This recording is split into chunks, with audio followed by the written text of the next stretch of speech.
Hi, this is Professor Fernandez, and in this video, we are going to be talking about evaluating one-sided limits. This is for Lesson 4, Video 1. And the examples are, again, coming from Calculus Simplified. So let's take a look at example 2.1 here. This is example 1 in Chapter 2.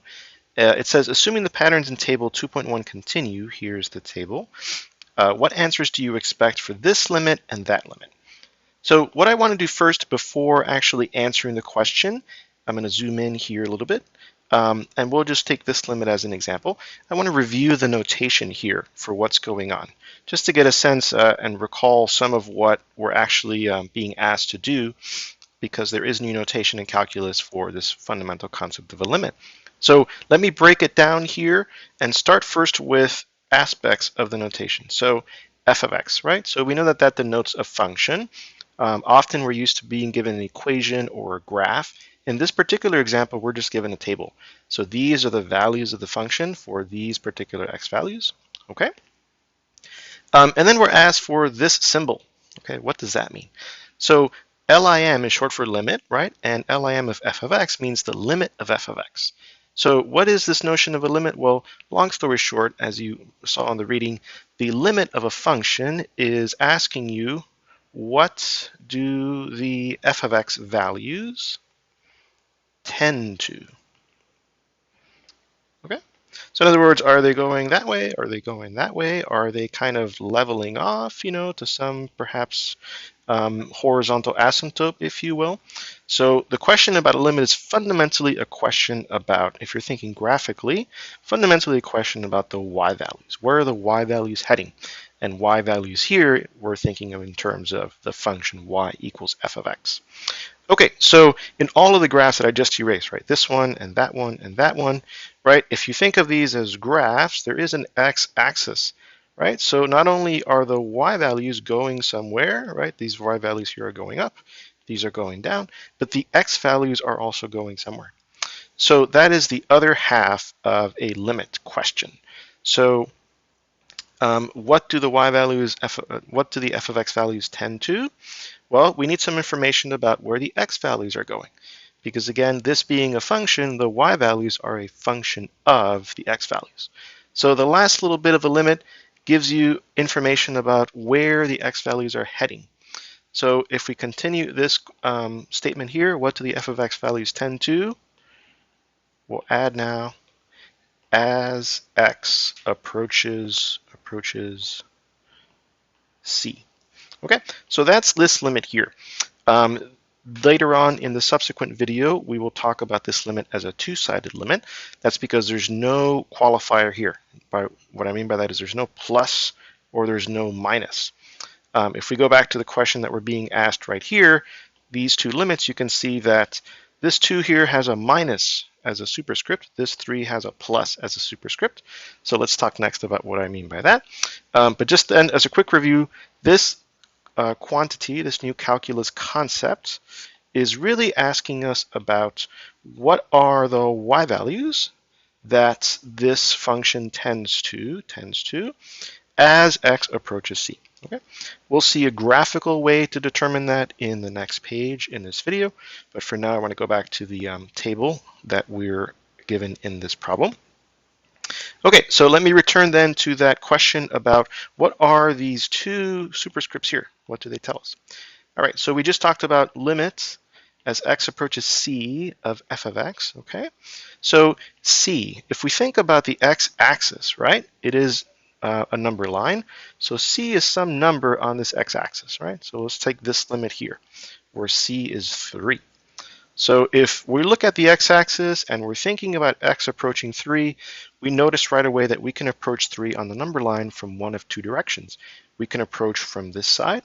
So those values might be like, for example, 1, 2, 2.5, 2.75, okay? Or we can approach 3 from the right side.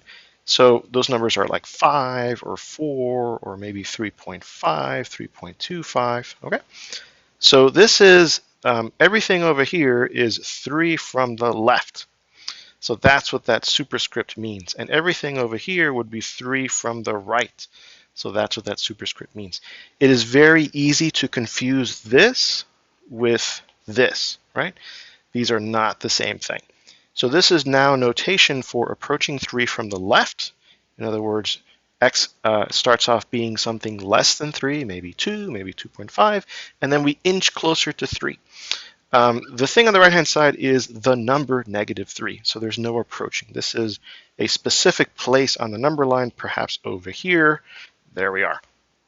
All right, so make sure to understand that this minus sign up here as a superscript does not indicate -3. It indicates the direction of approach, namely from the left-hand side. Okay? All right, so now that we have a good understanding of what we're actually being asked for, let's go ahead and actually look at our table and see if we can figure out what these two limits are. So let me start with the first limit over here. Okay, so now we have this background information. Now we know what it's asking for.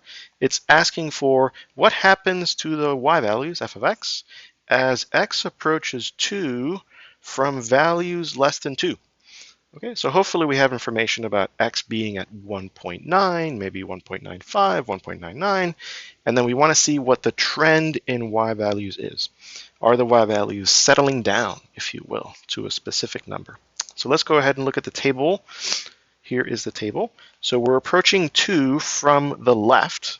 So that's the limit we're asked to find up here. So we're only going to look at this part of the table, right? This part down here is about x values above 2. We don't want to look at that. So we're approaching 2 from the left. We look over here. These numbers are getting closer to 2 from the left, from numbers less than 2.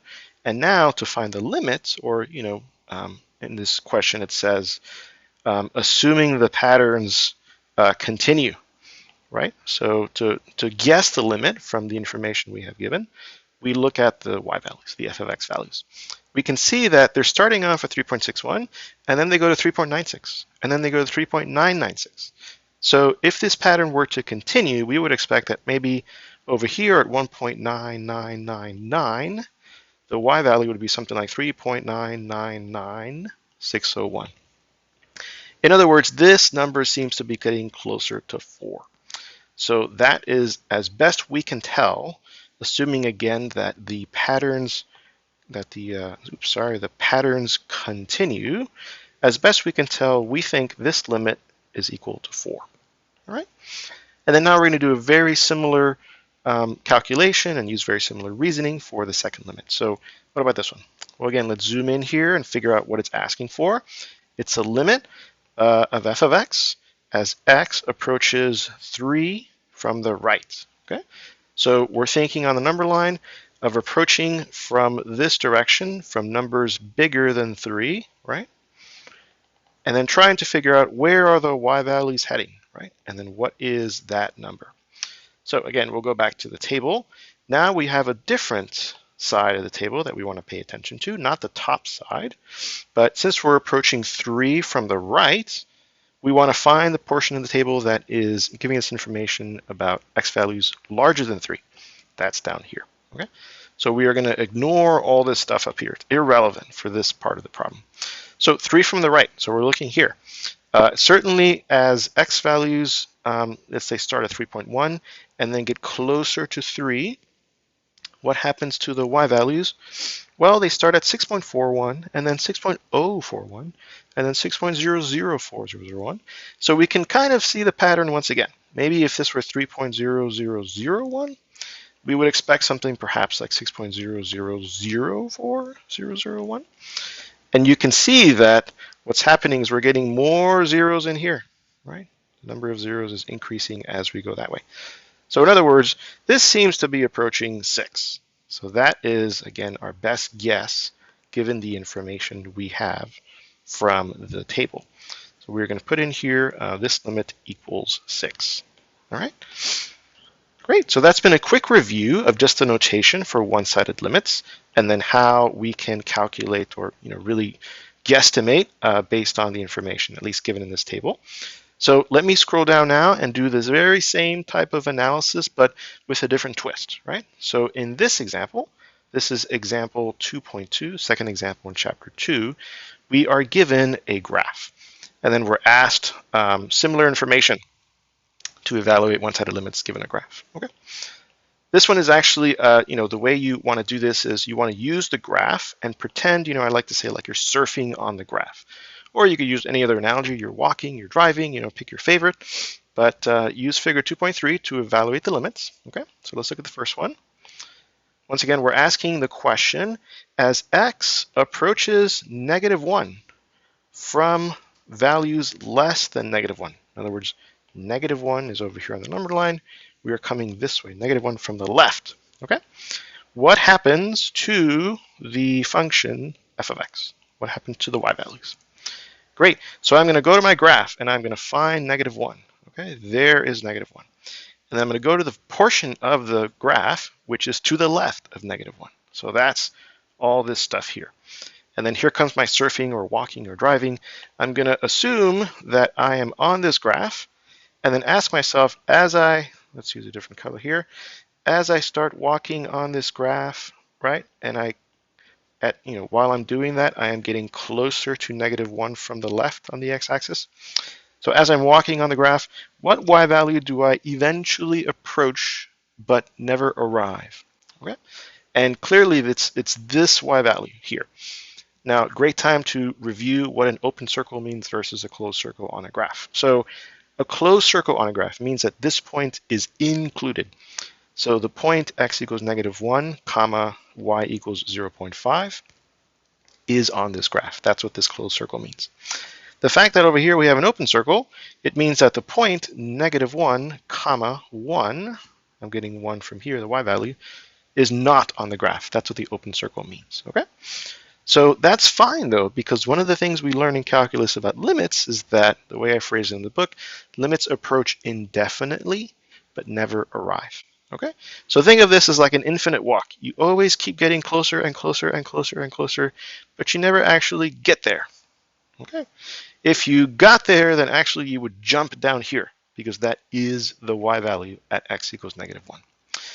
But if that's not what you're looking for, which is not what you're looking for when evaluating a limit, if you're looking for the trend, you can see that if I just looked at the y values, this y value is here, this y value is here, this one is here, this one is here, then what's happening to the y values is that they are approaching 1 as the x values are coming to -1 from the left. Okay, so I'm going to go back up here and say that this limit equals 1. Great.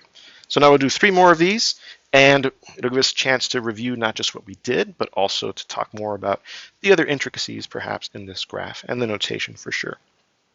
Okay, and then we'll speed things up also a little bit now that you know what we're dealing with here. So second one, limit as x approaches -1, still the same number, but now from the right. Okay, so now we're changing the direction of approach.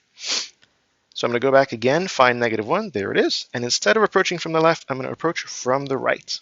So I'm only going to look at the portion of the graph that lives to the right of x equals -1. And then same reasoning before.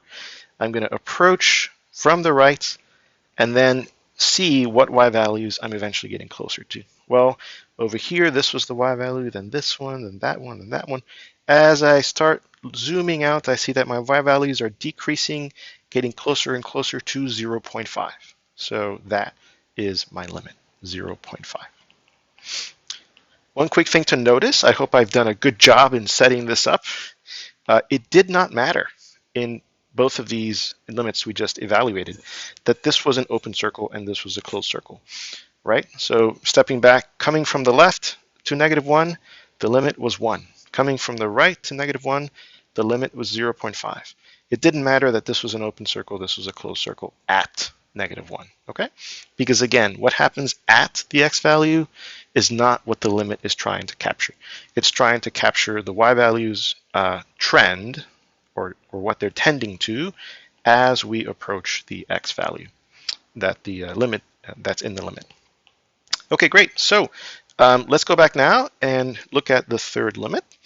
So what if we approach 0 from the left? Okay, so I'm going to go back to my graph, approaching 0 from the left here.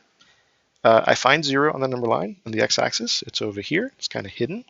So I'm looking from the left. So I'm only looking at the portion of the graph to the left of 0. And then what am I doing? Same thing. I'm on the graph. I'm kind of walking around and seeing what the y values are tending to. Well, they're increasing till they get to tending to 1.5. So that is my limit. So that's 1.5 equals 1.5. Great. And then last one, what if x approaches 1 from the right? Okay, go on my graph. I find 1 on the x-axis. That is down here. So there's 1. I'm approaching from the right, right? So I want to look at only the portion of the graph that's to the right of 1. Notice that I have not circled the open hole, the closed dot, because that is not to the right of x equals 1. That is at x equals 1. So I'm not going to circle that. And then I approach from the right on the graph. Okay, what number do I eventually get to on the y-axis? Okay, well, all these values, as they start getting closer and closer to 1, it looks like they all are approaching y value of 0.5. So that is the y value here, equals 0.5. Again, notice that the answer, to declutter things here before I say what I'm going to say, notice that the answer to this limit is not this. It's not y equals 1, right? Because again, that is the value at x equals 1. The limit does not capture that. What the limit captures is information about what the y values are approaching, not what the y values are at the actual x value we're looking at. Great, so a quick little review. If you're calculating limits from a table, you are going to have to make some assumptions. So assuming the patterns continue, right? So that was the first example we did. If you're calculating limits from a graph, it's a little easier in that sense. You don't have to make assumptions. But one of the difficulties you might run into is, just keeping track of what is included, what is excluded. The easiest way to not, run into any pitfalls here is to remember that limits never arrive, right? Limits approach indefinitely. So what is happening at the x value that you're looking at is effectively irrelevant, right? It only matters what the y values are tending to. And this has been a video about one-sided limits. So in the next video, we'll talk about two-sided limits, and then you'll see, we'll talk about two-sided limits 2 videos from now, and then you'll see information about how you make those calls when limit from one direction is not the same as a limit from the other direction.